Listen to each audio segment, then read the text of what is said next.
He's got some security tonight. He's all armed up.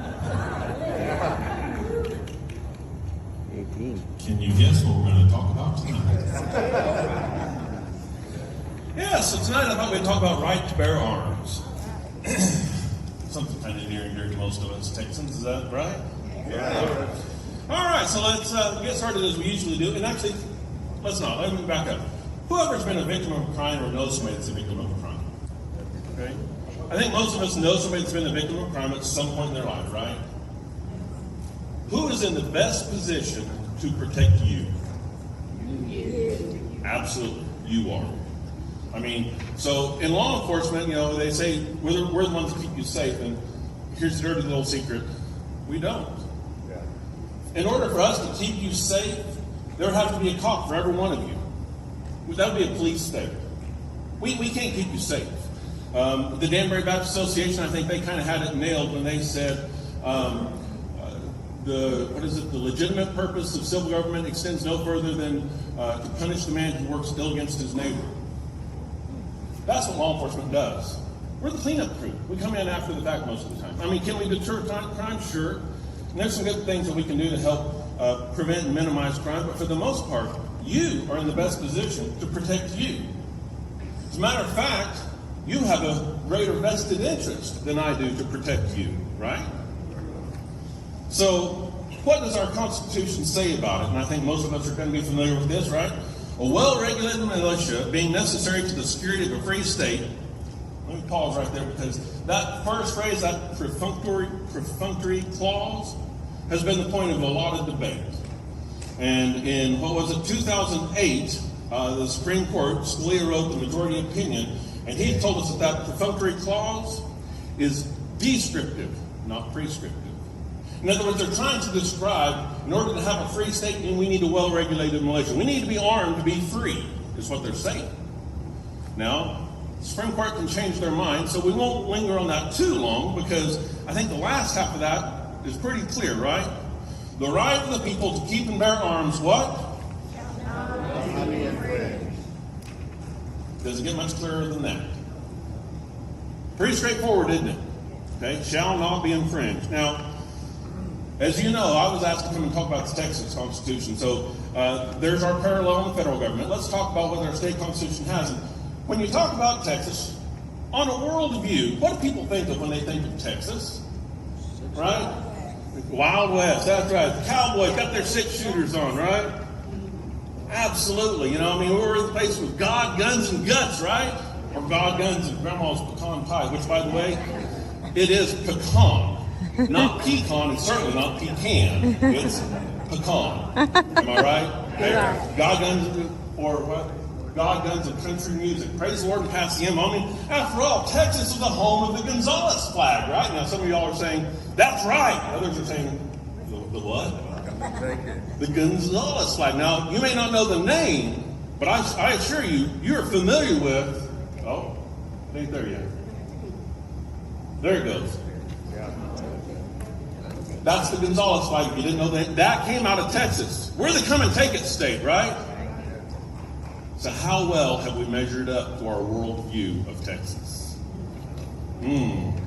So what year did Texas become an independent republic? 36. Okay, so 1836, we saw our first constitution, and in there we had a Declaration of Rights. Now, when you see the term Declaration of Rights, that'll be your clue that we're talking about the Republic of Texas, not the state of Texas, because everywhere else they call it the Bill of Rights. So just a little trivia there. If you see Declaration of Rights, we're talking about the Republic of Texas. And in there, the language said, every citizen shall have the right to bear arms in defense of himself and the Republic. The military at all times and in all cases shall be subordinate to the civil power. Now, that second part, that's still in our Constitution, but what they did is when we became a state in what year? 1845. 1845. So I love this crowd. Today we know what we're talking about. They simply segregated that off and put it somewhere else. It's still in there. It's still in our Bill of Rights. So the military is still subordinate to the civil power, but the language remained the same. And we saw that language again during the Civil War and the Great Reconstruction. We saw it in 61. We saw it in 66. And the language remained identical. Now, in 1869, something happened. they added a little bit to the end of it. Did it come up? It did. Yep. Under such regulation as the legislature may prescribe. Does that give you the warm fuzzies? Gun regulation is not new, folks. I mean, we may have really started talking about it a little bit in Clinton, definitely when Obama was around. Now we're Biden. We're talking an awful lot about gun regulation, but it's not new, folks. It's been around a long time. And then they rewrote that again in 76. And the 76 Constitution is one that's still with us today. We haven't had any major overrides of our Constitution since 1876. And they changed the language ever so slightly. Oh, I'm passing. Let me back up a smidge. I'm pointing the wrong way. Okay. But the legislature shall have the power by law to regulate the wearing of arms with an eye to prevent crime. So they're trying to justify why they're regulating our guns. Okay. So what did they do? Okay, so now they've said that the legislature can regulate the wearing of arms. So what did they do? Any person carrying on or about his person or saddlebags, any pistol, dirk, dagger, slingshot, sword cane, spear, brass knuckles, bowie knife, or any kind of knife manufactured or sold for the purpose of offense or defense shall be guilty of a misdemeanor. Okay? Now, they did have a little provision in there that some exceptions, if you will, that said unless you're in fear of an immediate or an unlawful attack, or in actual service as a militiaman in defense of the state, or as a peace officer. So now that first exception, that's what a lot of people would call proper cause. If you're in actual fear of an imminent and unlawful attack, that's proper cause to defend yourself. Well, in 2022, which was pretty recently, Supreme Court said that the proper cause requirement was struck down as an unlawful requirement to protect yourself in a case out of New York. They said you don't have to be in fear of an immediate threat to want to defend yourself. Think about that. You can actually defend yourself not from a premeditated attack, but a spur-of-the-moment attack. You have a right to defend yourself. That's kind of nice to know the Supreme Court every once in a while gets it right, isn't it? So we saw another rewrite in 79, which was after that last Constitution, and the language really didn't change all that much. Okay? Now, there was another provision in there that said that if it's not applicable if you're in a frontier county that is liable to incursions by hostile Indians.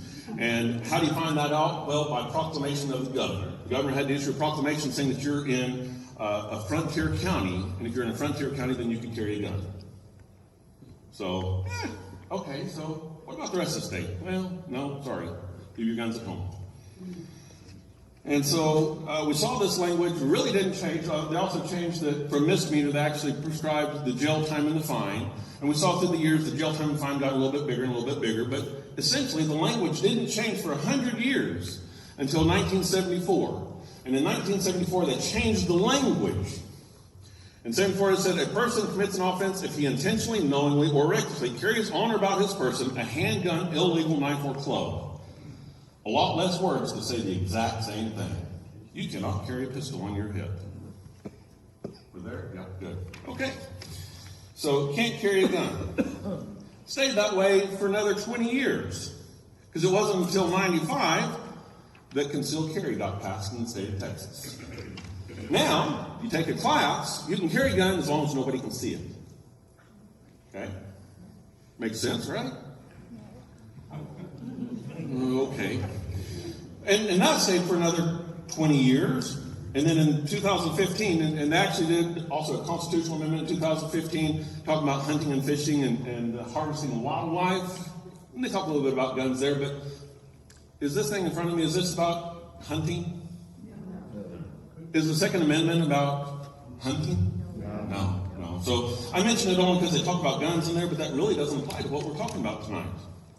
But 2015 is also the year that they changed the concealed handgun carry to license to carry, which means you can carry open or concealed, but you still have to take the class and have a little permission slip from the government, right? And it stayed that way until 2021, when finally, 150 years after the first legislation in the state of Texas said you can't carry a gun, you can finally put a gun on your hip without a permission slip.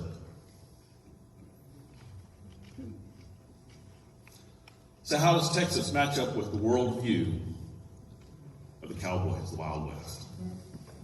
Not good. We're not quite as good as we thought we were. And I don't mean that to be cruel. We were kind of asleep at the wheel for 150 years. It took us a little bit to get there. Now, and here's my last little point here. They called it constitutional carry, but is it really? This is legislative approved carry. Because what does our Constitution say? The Constitution hasn't changed. Mm-hmm. The legislature has given you permission to carry a gun without permission slip, but the Constitution says they can change their mind. So we're close, folks. We're really close. Personally, and this is Scott London speaking, personally I'd like to see that last part disappear. Then, and only then, would Texas actually truly have constitutional carry. How do we do that?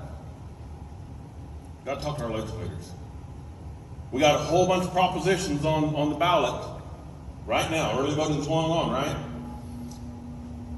My hang-up, and I've said this before, my hang-up is whenever you have constitutional amendments on an off-cycle election, be aware. If you don't know, vote no. That's what I say. Now, I'm not saying vote no to everything. Do some research. You should know. But if you don't know, vote no. Because I don't know if you're aware of this. Politicians sometimes like to sneak stuff in on us when we're not paying attention. I don't know if y'all noticed that or not. So let's get involved. Let's see if we can get that done maybe in the next 20 years, right? All right, let's get Texas back to our worldview. All right, keep Texas strong. Thank you. Thanks, Scott.